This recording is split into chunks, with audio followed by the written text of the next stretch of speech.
Sa silingang lalawigan sa Negros Oriental, gibasura sa Department of Health ang hangyo sa mga doktor na ipabus pagbalik sa enhanced community quarantine ang lalawigan tungod sa nagsaka ng mga kaso sa COVID-19.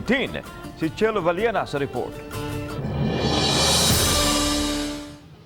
Nabahin karon ang taga Negros Oriental human ibasura sa Department of Health ang hangyo sa kahugpungan sa mga doktor sa lalawigan nga ipailawong pag-usab ang lalawigan sa enhanced community quarantine aron mahunong na ang nagsaka nga mga kaso sa COVID-19.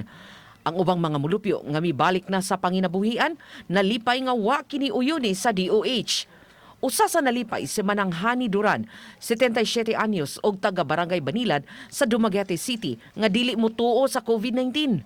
Alang kaniya, ang virus susama ra sa ordinaryong hilanat nga may dahang sipon og ubo apan gihimo lang kining negosyo.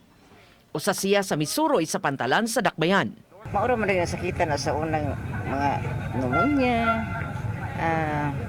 katong ubo sa una, yung anak, maura ba dagay na siya? Pero murag, gi-COVID naman na ron.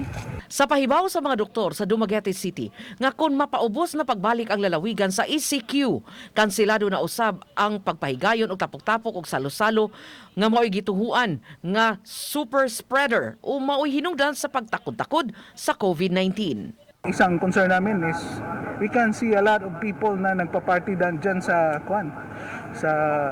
from Ascanio to Boulevard and other places within Dumaguete and the province.